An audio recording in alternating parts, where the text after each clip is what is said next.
Listen, this is not a political show, but we recently had a State of the Union address from the president and all that. But I figured we might as well talk about the state of comic book movies, right? Now, comic book movies have been attacked over and over again. And there have been a number of reasons why they've been attacked, whether it's some old director who just is mad at the success of them, or whether it's terrible comic book movies that are ruining it for everybody else. Either way, the genre in itself, I would say, has been thriving for a long time. And I think that there have been some interesting insights that have been made this week by a couple of different people. So I wanted to kind of touch on a couple of things that they said in terms of the state of comic book movies. And yeah, we can kind of go ahead and talk about that. So the first person that came up was Chris Evans, aka Captain America, or the old Cap. Old Cap. So he had some comments on and some thoughts on the state of comic book movies today that I thought were worth talking about. So this was at a comic book convention, and this is what he had to say. He said, "Comic book movies in general, for whatever reason, don't always get the credit I think they deserve. They are these big, giant movies. There's a lot of cooks in the kitchen, but the empirical evidence is in. They are not easy to make. If it was easier, there would be a lot more good ones. I'm not throwing shade. I've been a part of a few that missed. It happens. I don't want to highlight specific films in the Marvel catalog, but some of them are phenomenal. Like independently, objectively great movies. And I think they deserve a little more credit. Put some respect on this man's MCU career. He came in as Captain America. It was all right. First Avenger, it was all right. But Winter Soldier, that I think back then, I wouldn't say it changed the game, but did it put a dent in the game. Because for me, Winter Soldier was the one time I had seen at that time a comic book movie take and borrow something outside the genre and use it to its benefit. I never watched Winter Soldier feeling like it was a comic book movie. It always felt like an espionage movie that just so happened to have a superhero in it. Like there were times I forgot Cap had powers because I was more concerned about what was going on with the government, what was going on with Shield, what was going on with Hydra, what was going on with all. I was more concerned with the story. I was more concerned with Cap. Cap, what you gonna do? Cap went his whole life believing in his country and in his, in his government and all that stuff. And now all that stuff went to shambles. And talk about the action. The action had some of the best in the MCU to date. To date. Many people would argue that Winter Soldier could be top 3 MCU movie of all time. Where in the top 3? That's up to y'all to decide. But there's a very good argument to be had. But I think he makes a very good point. Comic book movies are not easy to make. I think that if we were to sit here and list, and I'm not even just talking about Marvel, if we were to take the list of every comic book movie that was made, you're probably going to have way more mediocre to bad ones than you would good to great ones. I'm just spitballing here. I don't have a list in front of me, but it is hard. It is hard to make a lot of these movies really great. Now, I think he has another point about the too many cooks in the kitchen thing, because sometimes you have certain factors get in the way of making a good comic book movie, such as straight up greed. We've seen that with DC, where the studio execs, we got to cut the movie time down so we can make more money. We won't delay a certain Justice League movie or something coming out because we want to get our bonuses. Like there was a lot of shenanigans can derail a good comic book movie. Or I don't know, let's hire the same people that flopped 4 or 5 times before and put them in charge of this current comic book movie. That'll be the ticket. Or let's re-release a movie that flopped in theaters again because reasons. I don't know. I don't know. But I think he's absolutely right that it is definitely hard. And what we should do is appreciate those great comic book movies because we don't get those things often. They aren't that easy to make. It's clearly evident that don't matter how hard you work, sometimes you can make a bad comic book movie by, for whatever other reasons. So shout out to the good ones. But let's keep going here. He goes on in this interview. And he says here, he talks about Winter Soldier. He says, it's my personal favorite Marvel movie that I was a part of. It's not just for the movie itself, but the experience. The first film, I was so nervous. You know what you're stepping into. And as a result, you're playing defense and you're playing not to lose. When Winter Soldier came around, we were playing to win. And it's the first movie with the Russo brothers. We were taking more risks and the character felt more fleshed out. It was one of those more satisfying experiences I've had in my Marvel run. And that's pretty dope. That's pretty dope. I like the fact that, when you have that confidence that you can be bold with it. And they did that. They really did that. Listen, what a time. What a time to be alive when we came fresh off Avengers. Captain America was all right. We introduced it. Wasn't nobody really checking for Cap like that. And then Winter Soldier took us by surprise. Put us all in a chokehold for no reason. I must have seen that movie at least 4 or 5 times. At least. That was a joy to watch. So that's one thing. Now, let's kind of flip it. I told you, that's the state of comic book movies. Because now we had Cap talking about comic book movies, but now we got the Riddler talking too.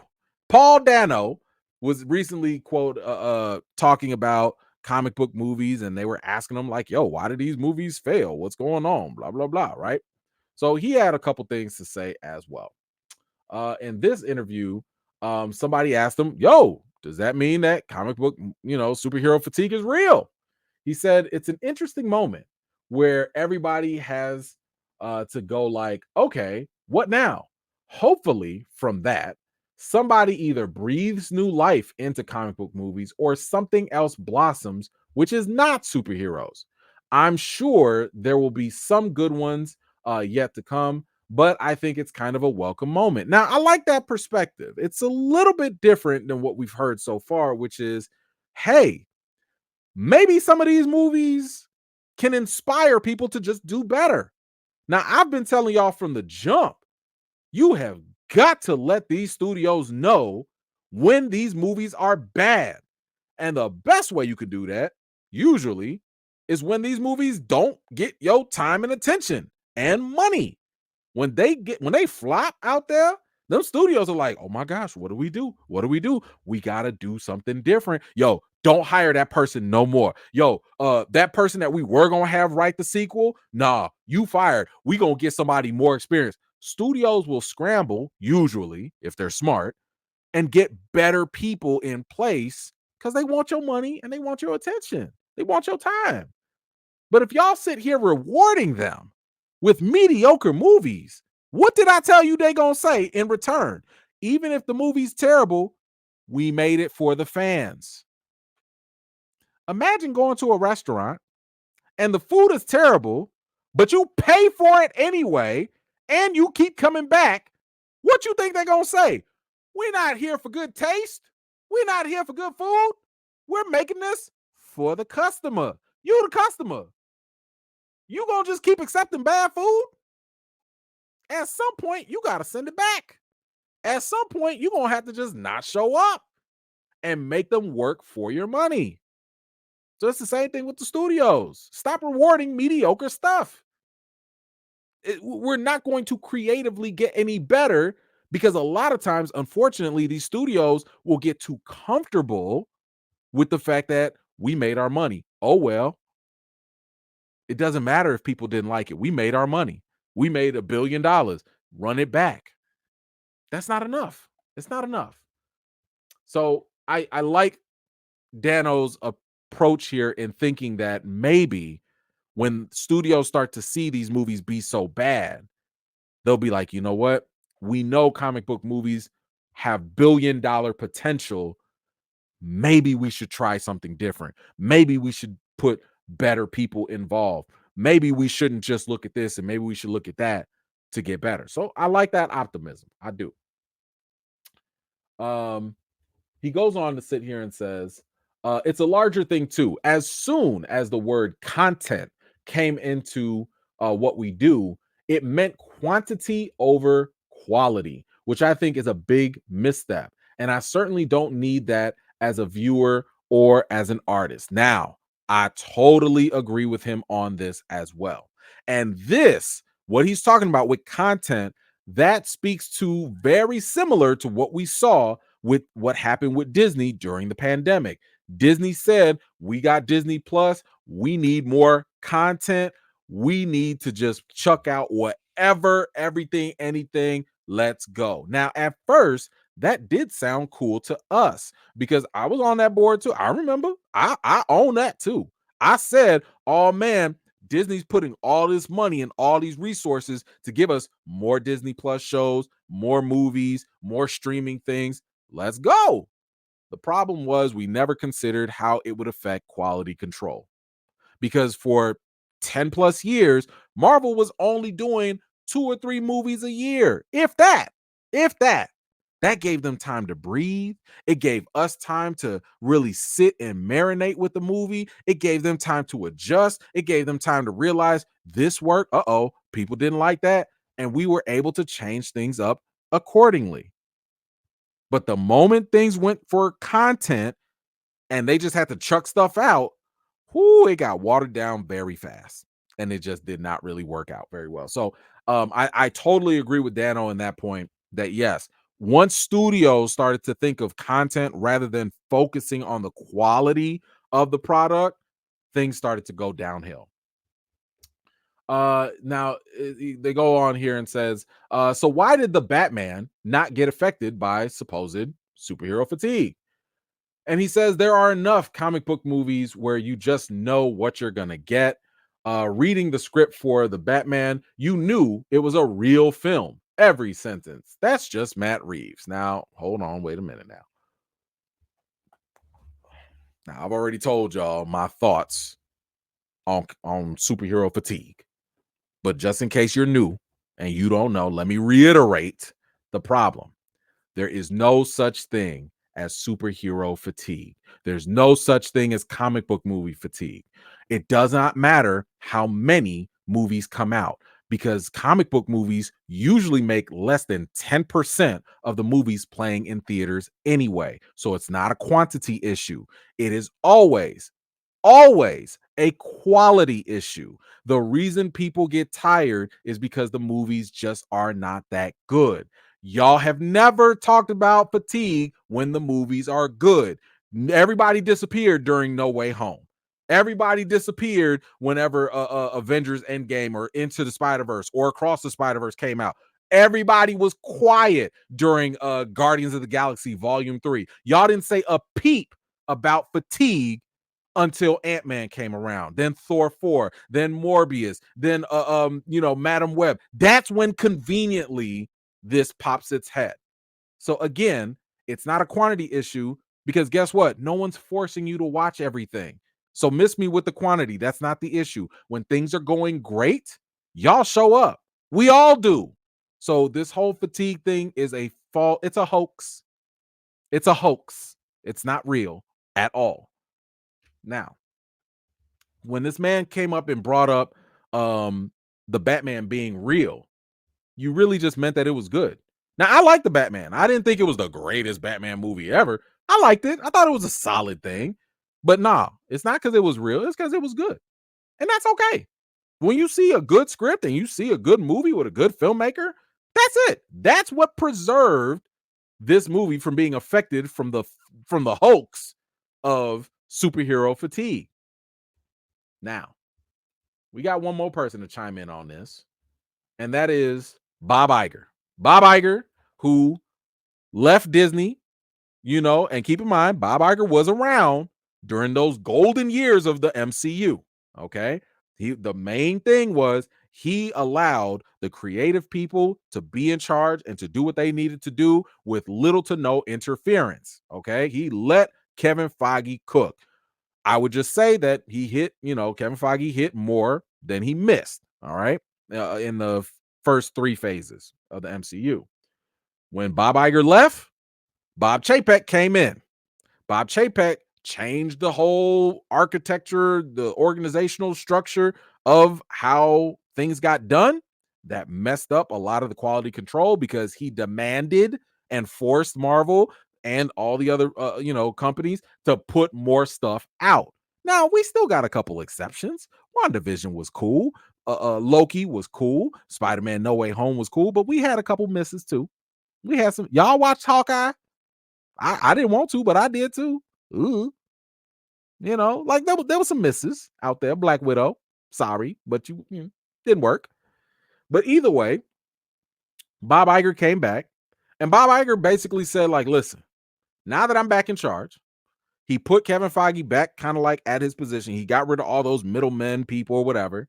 And he said, listen, the biggest problem that we have is that we was doing too much too fast, and we got to slow down.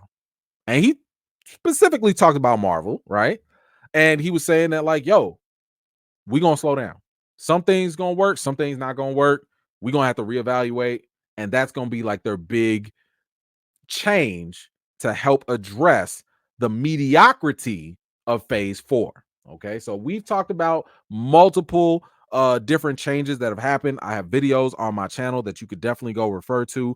We just talked about it a couple weeks ago. The small secret changes that Marvel was doing behind the scenes to fix things. But Bob Iger addressed a couple things here. Not only does he address the superhero fatigue and all that, but we also get some things here about the quiet canceled movies. So they're doing a lot of things behind the scenes here that are going to affect these things, right? So he says here about the cancellations, you have to kill things you no longer believe in.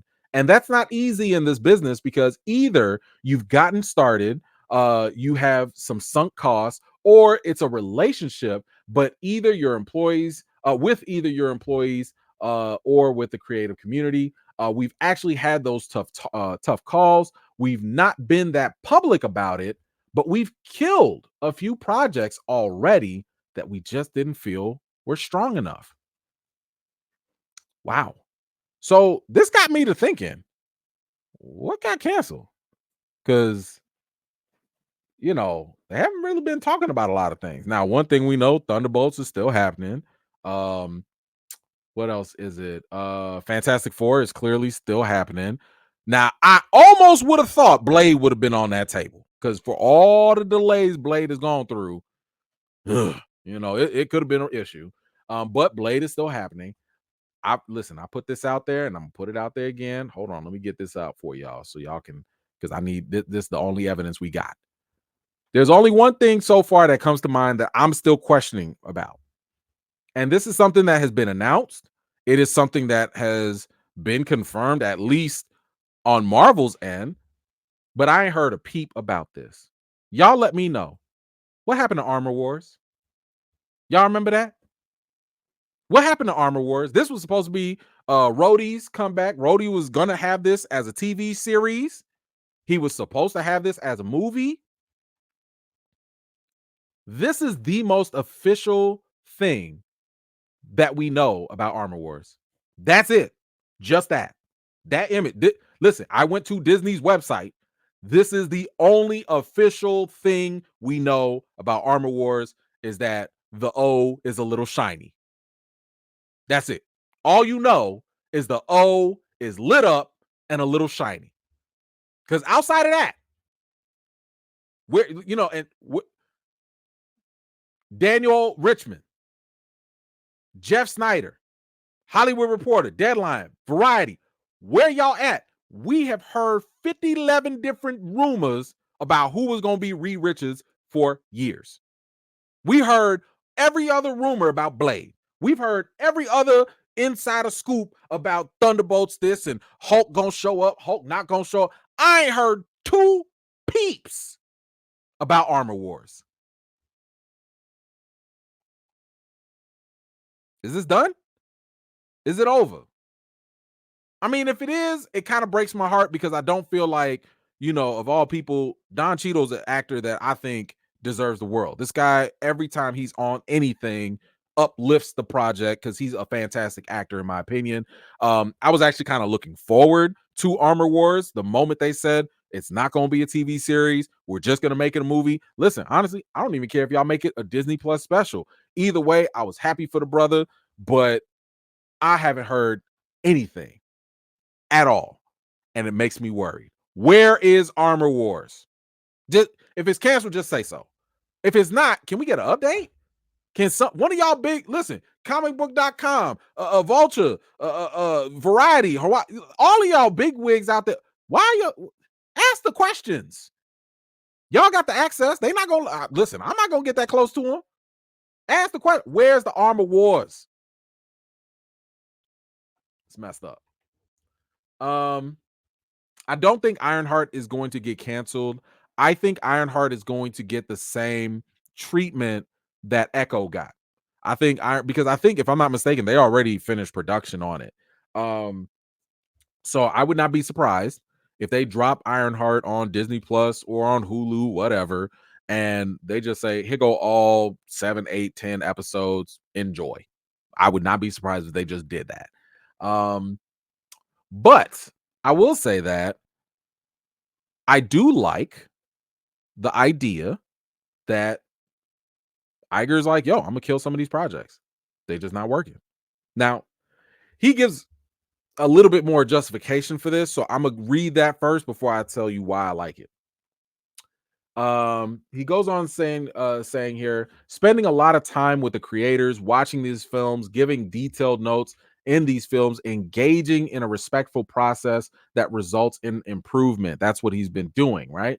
And that right there, I think, is the key difference. Not too long ago, we were talking about um Zaslav at WB. And we were talking about how oh, actually, hold on. Let me get one more. Let me get one more quote in here. He says, not only do you look at the films that you're making, you look at every part of that process. Who are the directors? Who's being cast? Reading the scripts. I personally watch films 3 to 5 times with the team and just create a culture of excellence and respect, which is really important with the creative community. This is why creators really like Bob Iger, because he actually gets down in the trenches, watches the films, and like goes over, yo, what worked, what didn't work. This is a polar opposite of what we've heard reportedly about David Zaslav over there at WB, who's canceling things like Batgirl, canceling things like, Acme versus Coyote, Coyote versus Acme or whatever. But at the same time, he greenlit The Flash because it was like the greatest superhero movie he had ever seen or whatever. So this is one of the reasons why I think that I'm okay with Iger potentially killing certain projects, because if you are doing the work, if you are collaborating with the creators and the team, if you're not just sitting in your ivory tower with your $25 million CEO bonus and making these decisions off the numbers alone, I can put a little respect on that. Listen, I don't know how you sat through Ant-Man 3 4, 5 times. I don't know how you did that with Thor 4. Maybe that is why they pay you the big bucks, But if that's what you have to go through in order to really evaluate whether or not a film should get a sequel or not, I'm okay with that, because at the end of the day, this is kind of what we want from our studios. We want them to actually take the time to figure out what works and what did not work to actually give us a better product. I'm okay with this. I'm okay with that. So hopefully, now this does not mean that everything they're gonna put out is gonna be a hit. This does not mean that at all. But hopefully, we can get better quality control through this process of the CEO sitting down, actually having a hands-on approach with the creative team and making better decisions. I hope. So not only that, but Bob Iger is a little bit of a genius. I don't know if I told y'all that, but he had a great idea. He had a brilliant epiphany come by him when asked about superhero fatigue. He said, a lot of people think it's audience fatigue. It's not audience fatigue. They want great films. And if you build it great, they will come. And there are countless examples of that. Some are ours and some are others. Oppenheimer is a great example of that. Just a fantastic film. Focus is really important. We reduce the output of Marvel, both number of films they make and the number of TV shows, and that really becomes critical, but I feel good about the team.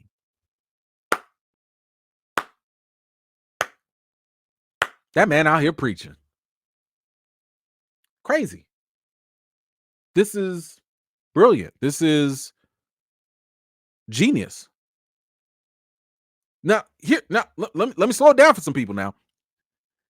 If you make a great film, let me get Baptist preacher with y'all real quick. I say, if you make a great film, if you make the film great, you're gonna get the people to come out and watch a movie. Oh, somebody hear me today. If you make the movie great, the people will come and watch. Somebody hear me. Somebody. If you make great movies, people will come and watch the movies. Who knew? Who knew? So once again, this myth, this hoax that got y'all bamboozled, that got y'all gobsmacked. Did I use that right? Did I use? Some of y'all out there gobsmacked. I don't know. Superhero fatigue is not real. Stop using it. Stop saying it. It's not a thing. But if y'all make good movies, people will come out in droves. Woo, what a concept, boy. That's crazy. Hey! Anyway, what do y'all think about what Bob Iger is talking about, what Chris Evans is talking about, what Paul Dano is talking about? How do you feel about the state of comic book movies right now? Now, I have already told y'all, whenever decisions are made for these studios, you usually have to wait a couple years before any change is apparent to us. So in other words, if they make a decision to, I don't know, change things up in 2022, we're not going to see those changes until maybe 2026. Usually it takes a couple years for those changes to happen. So we've talked about the changes with Daredevil. There might still be some parts of Daredevil that are not that great. We've heard some changes from Captain America 4. Maybe it'll be all right. Maybe it won't. But all I know is I'm not going to judge the state, at least of Marvel so far. I'm not going to judge the state of it until after these Avengers movies, because that's when I'll know when Marvel has slowed down. That's when I'll know Marvel has started to listen. They're not afraid to delay things just to make things better. So all of Phase 4, boo-boo. We know that. Yes, it had a couple good things, but overall, gobsmacked. Outside of that, I'm waiting until 2026 to really evaluate. That's, you know what? That's when we're going to have another state of the comic book movies. Somebody remind me in 2 years, we got to have another state of the comic book movies at that point. But right now, we got some work to do. But y'all let me know what you think in the comments down below. Thank you so much for watching. This was just a segment of one of my live chats, and if you're interested in joining in on the next one, be sure to subscribe and turn on your notifications for more. I've got more videos and reviews to do for you all, and until next time, I'll see you all later.